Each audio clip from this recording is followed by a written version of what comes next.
안녕하세요. 교통사고 보험 전문 전경근 변호사입니다. 자, 이번 영상에서 설명드릴 내용은 교통사고로 피해자가 중상해를 입었거나 사망한 사고에서 피해자의 과실이 큰 경우 형사합의를 어떻게 진행하는지에 대한 내용입니다. 자, 많은 분들이요, 중상해 사고나 사망 사고가 발생을 하면 가해자는 반드시 이 형사처벌을 받게 되고 피해자는 형사합의를 통해서 많은 형사합의금을 받을 수 있다고 생각하시는데요. 자, 하지만 실제 실무에서는 피해자의 과실이 어느 정도인지에 따라서 형사합의의 방향이 크게 달라질 수가 있습니다. 따라서 피해자나 또는 유가족 입장에서는 감정적으로만 판단하기보다는 실제 사건이 어떻게 진행되는지를 미리 알고 대응하는 것이 중요합니다. 먼저 교통사고에서 형사합의가 필요한 이유부터 살펴보겠습니다. 자, 일반적으로 이 교통사고로 피해자에게 상해를 입히면 업무상 과실치상죄가 성립하고요. 피해자가 사망을 하게 되면 업무상 과실치사죄가 성립하게 됩니다. 자, 그리고 교통사고이기 때문에 교통사고 처리 특례법이 함께 적용됩니다. 이 가운데 피해자가 중상해를 입었거나 사망한 사고는요, 가해자가 자동차 종합보험에 가입되어 있더라도 형사처벌의 대상이 될 수가 있습니다. 그래서 가해자 입장에서는요, 형사처벌을 조금이라도 줄이기 위해서 피해자와 형사합의를 적극적으로 추진하게 됩니다. 최근에는 운전자 보험의 이 형사합의금 보장 한도가 높아지면서 중상해 사고나 사망 사고에서는 수천만 원에서 많게는 2억 원 정도까지 형사합의금이 지급되는 경우도 있습니다. 피해자 입장에서는요, 형사합의를 통해서 상당한 금액의 위자료를 받을 수 있는 기회가 생기는 거죠. 하지만 여기에서 중요한 전제가 있습니다. 가해자가 운전자 보험에 가입되어 있어야 되고 또 가해자의 형사처벌 가능성이 충분히 높은 사건이어야 합니다. 문제는 여기에 더해서 피해자의 과실이 더 큰 경우입니다. 자, 예를 들어서요, 왕복 2개의 차선의 도로를 무단횡단하다가 사고가 발생한 경우, 또는 적색 신호에 횡단보도를 건너다가 사고가 난 경우, 또는 음주를 한 이후에 도로를 막 걷거나 누워있다가 교통사고를 당한 경우처럼 이 피해자의 과실이 매우 큰 사례들이 있습니다. 자, 이런 사고에서는요, 피해자가 중상해를 입었다거나 사망했다는 이 결과만 가지고 가해자의 처벌 수위를 판단해서는 안 됩니다. 실제 판례를 살펴보면요, 피해자의 과실이 매우 큰 사고에서는 가해자가 형사합의를 하지 않았음에도 불구하고 벌금형이나 집행유예로 사건이 끝나는 경우도 있고, 심지어 경우에 따라서는 무죄가 선고되는 경우도 있습니다. 왜 이런 결과가 나오는 걸까요? 형사재판에서는 피해 결과만 보는 것이 아니라 사고가 발생한 이 원인과 과실의 정도도 함께 판단하기 때문입니다. 피해자의 과실이 클수록 가해자의 이 책임은 상대적으로 줄어들게 되고요, 결국에는 형사처벌도 가벼워질 가능성이 높아지는 것입니다. 바로 이 부분 때문에 피해자의 과실이 큰 사건에서는 형사합의를 바라보는 관점이 달라져야 합니다.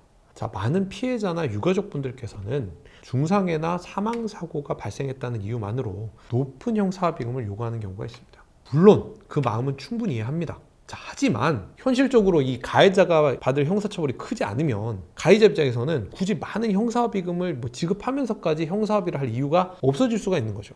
자, 예를 들어서요, 가해자가 형사합의를 하지 않아도 벌금형이나 집행유예 정도로 끝날 가능성이 높다면 수천만 원, 수억 원의 형사합의금을 지급할 필요성을 느끼지 못할 수도 있습니다. 자, 이런 상황에서 피해자가 지나치게 높은 이 형사합의금만 요구한다면 오히려 이 형사합의 자체가 아예 이루어지지 않을 가능성이 있습니다. 그리고요, 가해자가 형사합의를 하지 않은 상태에서 벌금형이나 집행유예를 선고받으면 피해자 입장에서는 아예 형사합의금 자체도 받지 못하게 되는 결과가 발생할 수도 있습니다. 그래서 피해자의 과실이 큰 사건에서는요, 감정적인 판단보다는 사건의 현실적인 이 진행 방향을 먼저 살펴보는 게 중요합니다. 가해자의 과실이 어느 정도인지, 또 피해자의 과실이 어느 정도 인정될 가능성이 있는지, 운전자 보험은 가입되어 있는지, 가해자가 실제로 어느 정도 처벌을 받을 가능성이 있는지를 모두 다 종합적으로 검토한 다음에 형사합의 여부를 결정해야 합니다. 특히 가해자가 운전자 보험이 없는 경우라면요, 형사합의금을 모두 다 가해자의 자비로 마련해야 합니다. 자, 이런 경우에는 가해자의 경제적인 사정까지 고려해야 되기 때문에 형사합의 가능성이 더욱더 낮아질 수가 있습니다. 또 하나 기억해야 할 점은요, 형사합의는 민사상 손해배상과도 연결될 수가 있다는 것입니다. 피해자의 과실이 큰 사고에서는 형사사건에서 뿐만 아니라 민사에서도 가해자의 책임이 줄어들 가능성이 있습니다. 심한 경우에는 민사에서도 가해자의 손해배상 책임 자체가 아예 인정되지 않는 사례도 있습니다. 자, 따라서요, 형사합의를 무조건적으로 거부하는 것이 항상 유리한 선택은 아닙니다. 자, 오히려 현실적으로 내가 받을 수 있는 이 형사합의금을 확보한 뒤에 민사소송까지 함께 준비하는 게 피해자에게 더 좋은 결과로 이어질 수도 있습니다. 자, 여기서 꼭 기억하셔야 할 점은요, 피해자의 과실이 큰 사건일수록 형사합의 전략이 일반적인 이 중상해 사고와는 달라져야 한다는 점입니다. 가해자의 처벌 가능성이 높지 않다면요, 형사합의를 지나치게 오래 끌기보다는 적절한 시점에서 현실적인 합의를 검토하는 것이 도움이 될 수 있습니다.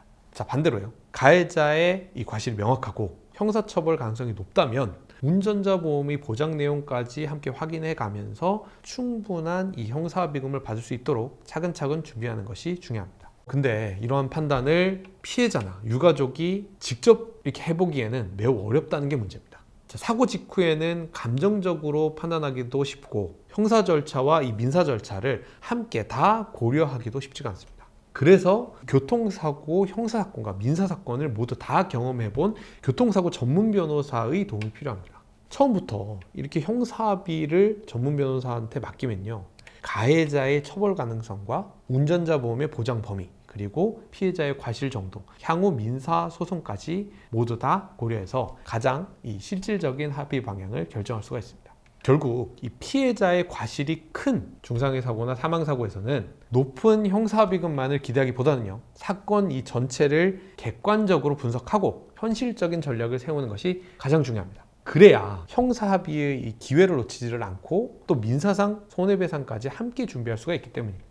이번에 설명드린 정보는 여기까지입니다. 설명드린 내용 중에 이해하기 어려운 부분이나 더 자세히 알고 싶은 내용이 있으시다면 저희 보상금배상 홈페이지와 유튜브 채널을 검색하시면 더 많은 정보를 찾아보실 수 있습니다. 그리고 중상해 사고나 사망 사고로 형사합의를 어떻게 진행해야 할지 고민하고 계시다면 혼자 판단하지 마시고요, 저희 보상금배상 대표전화, 카카오톡, 카페로 문의 주시면 사건에 맞는 대응 방향을 함께 검토해 드리겠습니다. 다음 영상에서 더욱 유익한 내용으로 찾아뵙겠습니다. 감사합니다.